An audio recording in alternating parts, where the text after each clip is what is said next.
She'll never amount to anything. The words slammed across the dinner table like a hammer.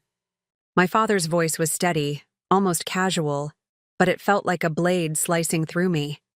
I froze, fork halfway to my mouth. The clatter of silverware and faint hum of conversation died instantly.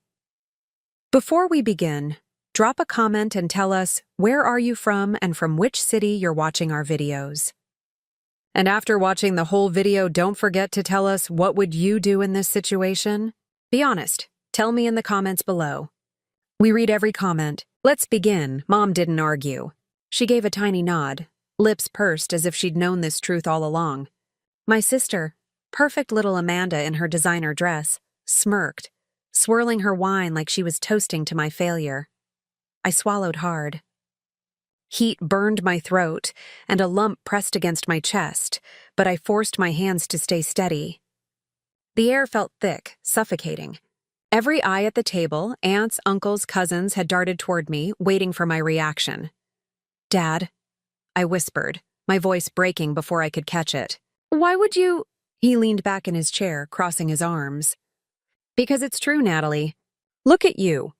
26 years old, still fumbling around with odd jobs, no stable career, no direction. You're a disappointment." The word detonated in my skull. Disappointment. Amanda chuckled under her breath, sipping her wine like she was enjoying a show. "Don't take it personally, Nat. Not everyone is cut out for success. Some of us are just built different." The room erupted with soft laughter, like hyenas circling a wounded animal. My hands trembled, nails digging into my palms beneath the table. The humiliation crawled over my skin, stinging worse than fire. But what no one realized, what they had all missed, was the faint scrape of a chair at the far end of the table. Grandpa Harold, 82 years old, slow to move, slow to speak, but sharp as a hawk when he wanted to be, had been sitting silently all evening. His weathered hands rested on the cane by his chair, his gaze steady, calculating. I could feel him watching. I dropped my eyes to the plate, my father's words echoing in my head like poison. For years I'd stayed quiet. For years I'd swallowed the insults, the smirks, the endless comparisons to Amanda. But something inside me twisted, an ache that wanted to explode. And then Grandpa's chair scraped louder this time, dragging against the hardwood floor. The sound silenced the room. Every head turned. Even Amanda lowered her glass. Grandpa's voice cut through the thick silence. Gravelly, deliberate. Enough. The single word struck harder than anything I'd ever heard. His hands pressed on the table as he slowly stood, his cane tapping against the floor. His eyes swept the room, sharp despite his age. "I've listened to this family tear her down long enough," he said, his gaze landing on Dad, then on Mom, and finally Amanda. "But tonight? You've gone too far." A shiver crept up my spine. Grandpa straightened to his full height, taller than most remembered. His next words rolled out like thunder. "You say she'll never amount to anything? Then maybe it's time I tell you all the truth." The air shifted instantly. Every fork stilled, every laugh died. Amanda's face drained of color. My father's jaw locked, his smirk faltering. And for the first time in years, the room wasn't laughing at me anymore. It was waiting. For him. For what he was about to reveal. The silence was so heavy it pressed against my ears. Grandpa Harold's voice lingered in the air, like smoke from a fire no one dared put out. Amanda tried to laugh it off first, tossing her hair back. "Grandpa, really, don't start. Natalie doesn't need pity. She needs a reality check." But Grandpa didn't even look at her. His gaze stayed locked on my father. "Reality check?" His cane tapped once against the floor. "Richard, you dare lecture about reality when you've hidden behind lies for years?" Dad's expression hardened, though his hand twitched slightly near his glass. "What are you talking about, Dad? This is ridiculous?" "No!" Grandpa snapped, his voice sharper now, cutting through the air like glass. "What's ridiculous is watching a family poison their own blood. Do you even realize who Natalie is? Do you even remember what I entrusted her with?" My stomach flipped. Entrusted? My mind scrambled. Grandpa had never spoken about me like this. Not in front of anyone. My chest pounded as every head at the table turned toward him, faces pale, eyes darting. He took a slow step forward, leaning on his cane. While you sit here mocking her, calling her useless, you're blind to the truth. Natalie has already achieved more than any of you realize. She's not weak. She's not a failure. She's the only one in this family who's proven herself worthy. My mother's fork slipped from her hand and clattered against the plate. Dad, stop this nonsense. Amanda has the career, the success, the reputation. Natalie has nothing. Grandpa's eyes narrowed on her. Nothing? You think money in a bank account and a hollow title on a business card define success? Diane, you've become so shallow you wouldn't see strength if it stood right in front of you. Amanda's smirk had vanished. She looked almost nervous. Grandpa's hand tightened around his cane. His voice dropped lower, steady, dangerous. Do you all remember the day I sold my company? Dad's jaw clenched. Of course. You retired. No, Grandpa said coldly. I didn't retire, I chose. I spent 50 years building an empire from the ground up, and I wasn't about to hand it over to someone greedy or entitled. I gave it to someone I could trust, someone who earned it. Every breath in the room seemed to catch. My throat ran dry. My palms went clammy, Grandpa, I whispered. What are you saying? He turned, and for the first time that night, his piercing eyes softened. When they landed on me. Natalie, I gave it to you. The words slammed into me like a tidal wave. My heart stopped, then raced so fast I thought I'd collapse. My father's chair scraped against the floor as he lurched forward. What? Dad roared. You can't be serious. Amanda's face twisted in disbelief. Her? You gave her the company? Yes, Grandpa thundered. His voice carried the weight of decades of authority, silencing every gasp, every protest. Years ago, I placed the shares, the documents, the power of that company under Natalie's name. Quietly. Because I wanted to see who she was when no one was watching. I couldn't breathe. My mind replayed every odd conversation Grandpa and I had shared. His quiet advice, his probing questions, the way he always asked how I was managing instead of criticizing me. I thought he was just being kind. But he'd been watching, testing me, trusting me. Dad's face was red, his fist pounding the table. That company should have gone to me. To Amanda, not her. She's done nothing. Nothing? Grandpa's voice cracked like a whip. He pointed his cane straight at him. Natalie worked odd jobs, yes, but she worked. She fought. She failed, she got back up, she kept going. She showed humility. She showed resilience. Tell me, Richard, when's the last time you did anything without expecting applause? The room was deathly still. Amanda's lip trembled. This is insane. Grandpa, you're rewarding mediocrity. She doesn't have what it takes to run anything. Grandpa leaned forward, his eyes like steel. Amanda, you've had everything handed to you. Prestige, wealth, attention. And yet, you sneer at your sister as if tearing her down makes you taller. That arrogance? That's why you could never lead. Leadership is sacrifice. Leadership is empathy. And Natalie has both. My vision blurred. Tears threatened to spill, but I bit them back. Not here. Not in front of them. Dad slammed his fist again, rattling the dishes. You had no right. That company belongs to this family. Grandpa's voice lowered to a growl. She is this family. And I'll tell you something else. You may have spent years breaking her down, but from this moment forward, the balance has shifted. You mocked her for being directionless, yet she holds more power now than any of you sitting at this table. The silence was crushing. My breath came in shaky bursts. My family, who'd laughed, sneered, humiliated me minutes ago, now sat stiff, wide-eyed, unable to move. And me? I felt something spark deep inside, a flame I hadn't realized was still alive. Power, dignity, maybe even revenge.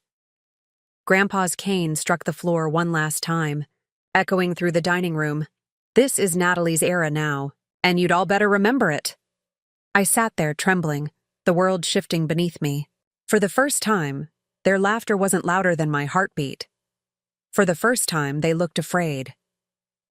I barely slept that night. My mind spun with Grandpa's words, his revelations still echoing. This is Natalie's era now. I stared at the ceiling until dawn, adrenaline surging through me. Part of me wanted to believe it was all a dream, that by morning everything would go back to the same cruel rhythm. But when I checked my email, the truth stared back at me. A message from Grandpa's attorney. Subject line: confirmation of ownership. Attached were the documents. My name on the shares. My name on the board. My name as majority owner of the company my father had spent his whole life scheming to control. My hands shook as I read through it. It wasn't just real, it was ironclad. Grandpa hadn't just defended me. He had handed me the power to change everything. But the Parker family wasn't going to surrender quietly. By noon, I was at the company's downtown headquarters, a sleek glass tower that seemed to pierce the sky. As I stepped through the revolving doors, heads turned. Employees whispered. Most of them knew me only as Richard Parker's failure daughter, the one who floated from job to job. But the guards didn't hesitate. They opened the doors to the executive floor for me. Inside, I could already hear raised voices. Dad, Amanda, Mom. They were in the boardroom. Outrageous. This has to be undone, Dad's voice thundered, rattling against the glass walls. Amanda's shrill tone followed. She doesn't have the brains or the background. You can't seriously let her take over. She'll embarrass us all. I pushed the door open, and every head snapped toward me. The room fell silent. My father's face flushed red instantly. What are you doing here? He spat. I stepped inside, my heels clicking against the polished floor. My pulse raced, but my voice was calm, steady. I'm here because this is my boardroom now. Amanda scoffed, arms crossed. You're delusional. Just because Grandpa handed you papers doesn't mean you can run this place. I turned toward her, my eyes sharp. Funny, I didn't see you on those papers. Or you, Dad. Or you, Mom. Just me. Mom tried to soften her voice, her usual manipulative tone dripping through. Natalie, honey, you don't understand how complicated this is. Running a company isn't for someone like you. Why don't you just sign it back over? Your father can handle it. You'll be taken care of. I felt something cold and powerful rise in my chest. They still thought I could be swayed with scraps. That I'd roll over and hand it all back. No, I said firmly, my voice cutting through the tension. For years you told me I'd never amount to anything. Last night you humiliated me in front of the entire family. And now? Now you want me to hand you the empire Grandpa entrusted to me? Not happening. Dad slammed his hand on the table. This company is my legacy. No, Dad, I snapped, stepping closer, meeting his glare head on. It was Grandpa's legacy, and he decided I'm the one who deserves it, not you. The board members, executives who had been sitting quietly in shock, shifted in their seats. A few even nodded faintly, as if agreeing with me. Amanda's voice cracked with desperation. You'll ruin everything. You don't know how to lead. You're a joke. I turned slowly to face her. Then watch me. Her face blanched. The silence that followed was thick, pulsing with electricity. Grandpa's cane tapped suddenly from the corner. I hadn't even noticed he'd entered the room. His presence filled the space like thunderclouds rolling in. She won't ruin anything, he said, his voice gravelly but unshakable. I've seen her spirit, her resilience. And unlike the rest of you, she knows what struggle feels like. That's why she'll lead with strength you can't even comprehend. My father collapsed into his chair, his face pale, defeated. Amanda bit her lip until it bled, eyes blazing with hate. Mom sat frozen, her mask of control finally cracked. And me? I stood straighter than I ever had in my life. I wasn't the failure at the dinner table anymore. I wasn't the one they mocked behind my back. I was the one holding the keys to their future. For once, they were the ones trembling, and I wasn't going to waste a second of it.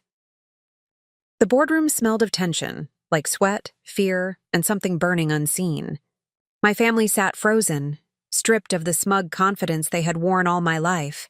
I stood at the head of the table now, where my father had always imagined himself. My hands rested on the polished wood, steady despite the storm inside me. This company is mine, I said, my voice sharp, unwavering. And from this moment on, things will change. For everyone. Dad's face twisted with rage. You can't push me out.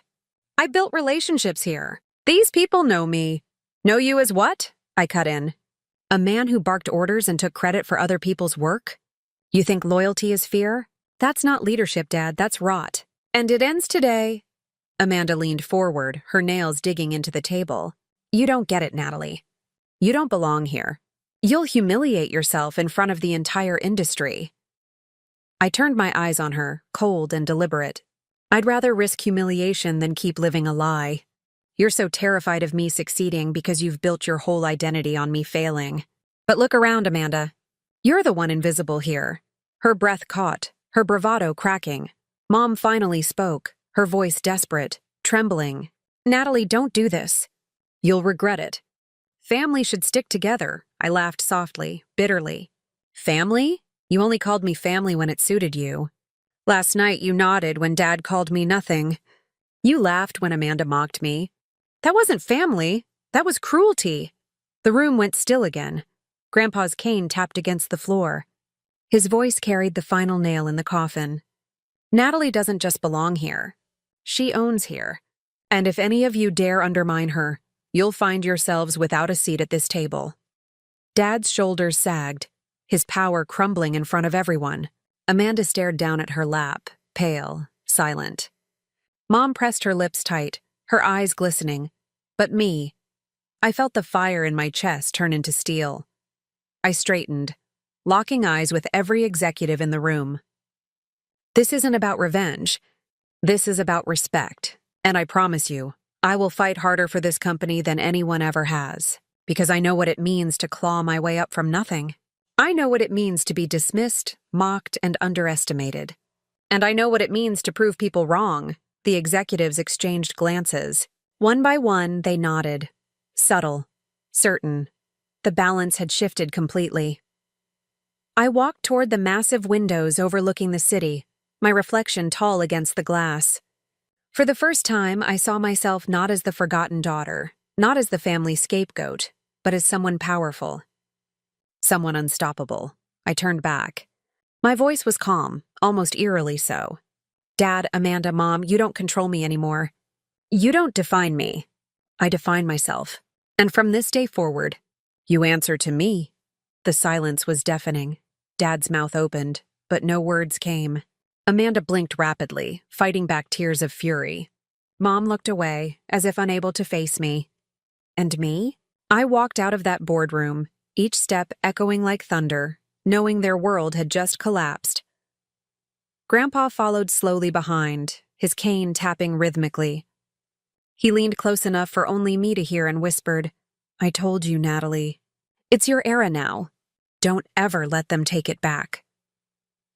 I nodded, a fierce determination settling in my chest, because he was right. This wasn't just revenge. This was the beginning, and for the first time in my life, I wasn't afraid.